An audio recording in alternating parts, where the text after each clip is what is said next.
The Misinformation, Hypesterism, and Quackery Database. Introduction, Ruleset, and Procedures.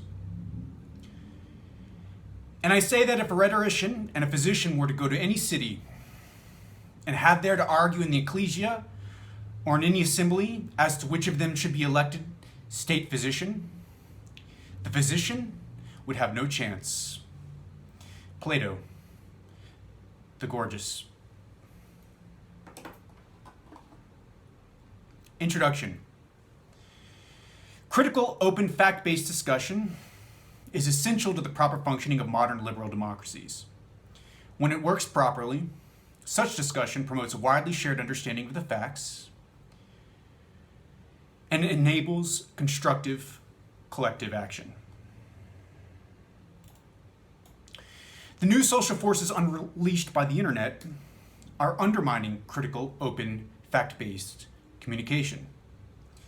And the norms that safeguard it are enforceable to a much lesser extent than in the recent past.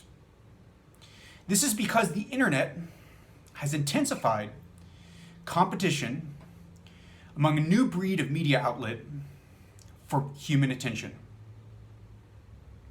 Dominating the human attention economy is critical because it drives advertising revenue, which is the core business model of internet content creators. As competition has intensified, the manipulation techniques used to increase engagement have in their own turn intensified and increased in sophistication. Perhaps the most powerful motion leveraged to build media engagement and ensure human attention is outrage. The result is a proliferation of extreme and widely varying views driven by outrage, often conspiracy theories, all motivated by the need of content creators to maximize internet advertising revenue.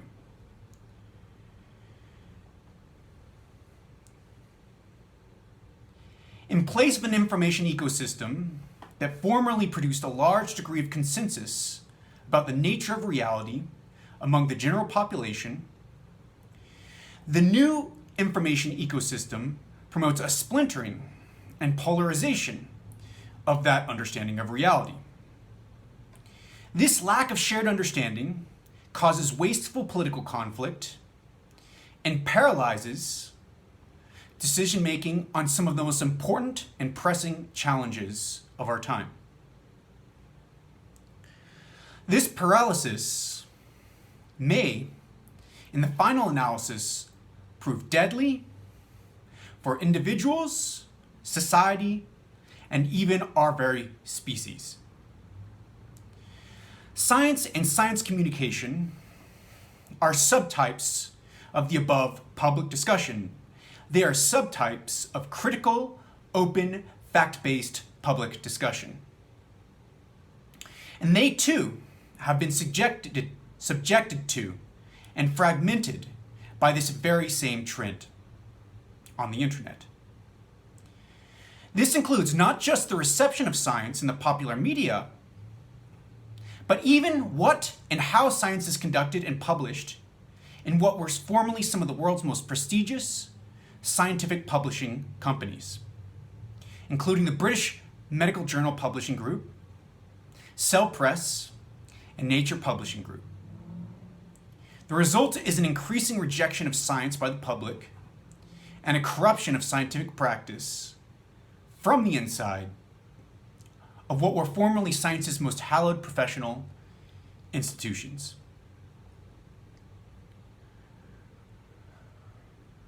Creativity, unorthodox thinking, and research questions that go against the grain of conventional wisdom in the research community are an important part of scientific progress.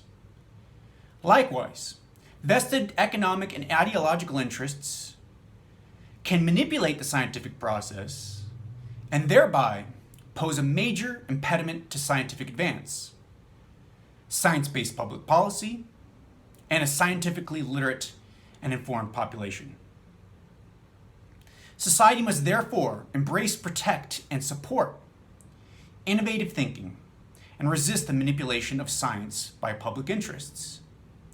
And at one point in time, the internet, with its democratization of knowledge, represented just such a possibility of doing so. Yet, while individuals who publish on the internet could in principle serve the role of independent watchdogs and or self-styled Galileos, challenging the desiccated dogmas of the scientific status quo, in practice the reality is quite different. The vast majority of such individuals, fraudulently taking on the mantle of challenger to a corrupt system, have promoted confusion, misinformation, and practiced grift on a massive scale. In the health sciences, the consequence of this trend has been to undermine medical care and public health via conspiracy theories about effective medical treatments, and impede progress in public health policy by disrupting via misinformation the development of necessary consensus among policymakers. In short, while the internet originally promised to democratize science and expertise and knowledge, the outcome has been the proliferation of New York Times best-selling pseudoscientific manipulators and grifting quacks who work ceaselessly to further undermine an already dysfunctional public health and medical system in the United States. This grift has been best exemplified in the case of COVID-19. At the outset, the COVID-19 pandemic was used as fodder by unscrupulous online health experts to sell lies, conspiracy theories, and bolster reputations. On several occasions, this grift percolated to the highest office of the United States, the presidency. Throughout the pandemic, during press conferences before tens of millions of viewers, President Trump parroted inanities about COVID-19 trutherism, hydroxychloroquine pseudoscience, IV bleach treatments, mask denialism, and much more. This demonstrated just how pervasive and influential pseudoscience propagated over the internet has become in the United States. It is affecting policy at the highest levels, and it will continue to do so until something is done to change it. The root cause prescription to roll back the wreckage of our information ecosystem is to legislate sweeping changes in how advertising over the internet is regulated, or perhaps to abolish advertising on the internet altogether. In the absence of such regulation, however, it is up to social media companies, media organizations, and individuals to work together to build a new suite of new mechanisms and tools to combat, regulate, and ultimately reduce the current flood of misinformation that is being used to wage war against our shared sense of reality and decency in the name of profit. The following document, video, lays out the criteria and algorithm that will be used to manage a misinformation database that tracks quackery, misinformation, and overhype in the nutrition and health space to achieve some progress in resisting some of the corrosive effects of some of the above forces. The Misinformation, Hypesterism, and Quackery Rule List. Misinformation, Hypesterism, and Quackery, also in what follows to be called MHQ. The following will be subjected to entry in the MHQ statement database. Rule number 1. A claim at odds with overwhelming consensus and evidence. Example 1. Dietary sugar is the cause of diabetes. Example 2. LDL cholesterol does not cause heart disease. Example 3. The HPV vaccine causes cervical cancer. Example 4. Insulin is the cause of common obesity. Example 5. A ketogenic diet cures cancer by starving it of glucose. Rule number 2. A claim or work not supported by currently available evidence. Example 1. A plant-based diet reverses heart disease. Example 2. Omega-6 fatty acids cause inflammation in humans. Example 3. A diet consisting entirely of beef is the proper human diet. Example 4. Phytochemicals always cause adverse health effects. Example 5. Weight-neutral approaches cause the greatest weight loss. Rule number 3. A claim about science or clinical practice based on anecdotal evidence. Example 1. I lost 50 pounds on a ketogenic diet. Therefore, there must be something wrong with science that suggests that ketogenic diets are at best only slightly better than other diets for weight loss. Example 2. I treated my bipolar disorder with a ketogenic diet. Therefore, a ketogenic diet should be used to treat bipolar disorder. Example 3. Margaret's metastatic cancer regressed and disappeared on a vegan diet. Therefore, a vegan diet cures cancer. Rule number 4. A claim that uses a citation that does not support the claim. Example, garlic supplementation was shown in this paper to reduce the incidence of cold. However, the paper, which is cited, reports no change in incidence of cold upon garlic supplementation. Rule number 5, a claim that overhypes science. Example number 1, sauna was shown in this prospective observational study to reduce the incidence of death by 30%. Wow. Paper is then cited, which shows such a result, but all discussion of published scientific literature containing extensive and potentially fatal criticisms of that paper is never discussed by the communicator. This is an example of overhype. Example number 2. Sulforaphane prevents cancer by activating NRF2. Wow, take sulforaphane. What follows is then all discussion about the research showing that NRF2 activation can enhance tumor growth. That's all omitted completely in the following discussion. Example number 3. Resveratrol produced dramatic health benefits in mice in my experiments. What follows then is the repeated failure by large scientific teams to replicate these findings, costing millions of dollars. It's never discussed. Those are examples of overhype. Rule number 6, a claim that misrepresents facts. Example, Ansel Keys cherry-picked his 7-country study to give him the result he wanted, rather than being impartial to whatever the evidence would say.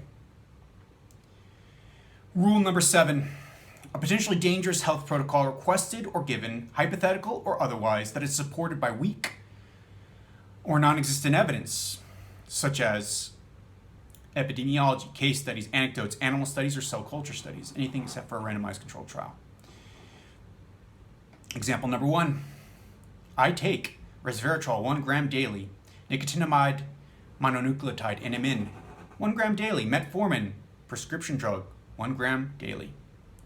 Example number 2, if you or someone you cared about deeply is diagnosed with cancer, how would you use your alternative dietary therapy to treat it? Example number 3, I only eat meat and ignore LDL to treat my diabetes. And that's coming from somebody who's an expert or thought to be an expert on a platform, a substantial platform. Rule number 8, any of the above claims accompanied by a disclaimer that this is not medical evidence, this is not medical advice. Any disclaimer that misinformation should not be interpreted as medical advice, that will be interpreted as medical advice by many people who are listening or reading, it's inherently dishonest about what that communication is actually achieving. Example, disclaimer, this blog is for general information purposes only and does not constitute the practice of medicine, nursing, or other professional healthcare services, including the giving of medical advice, and no doctor-patient relationship is formed. The use of information on this blog or materials linked from this blog is at the user's own risk. The content of this blog is not intended to be a substitute for professional medical advice, diagnosis, or treatment. Users should not disregard or delay in obtaining medical advice for any medical condition that they have and should seek the assistance of healthcare professionals for any such conditions. That page then goes on to discuss dietary therapies of cancer that are unsupported or contradicted by clinical evidence. Not medical advice, but it's talking about protocols or dietary therapies for cancer on the same page. Okay.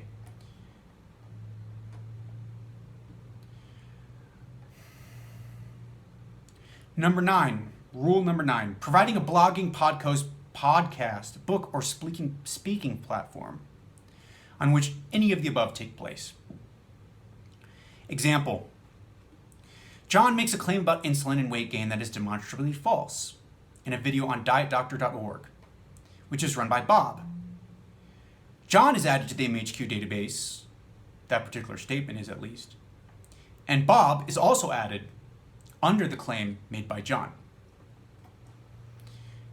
Rule 10, belonging to an organization whose official stance violates any of the above. Example, Jason, Tom, Fred, and Mark are publicly listed as belonging to the International Network of Cholesterol Skeptics, a science denialist organization whose official publications claim that statins are harmful and that blood cholesterol plays no role in heart disease. Jason, Tom, Fred, and Mark are independently added to the MHQ database under each claim made by the official publications of Thinks. Rule number 11. Claiming that one is providing comprehensive scientific truth about a given health or nutrition topic without providing a methodology for systematically selecting and evaluating the evidence on the topic that one is writing or speaking about. And the reason for this is that it is impossible to provide the scientific truth about something if one does not systematically and impartially evaluate all of the evidence, obviously.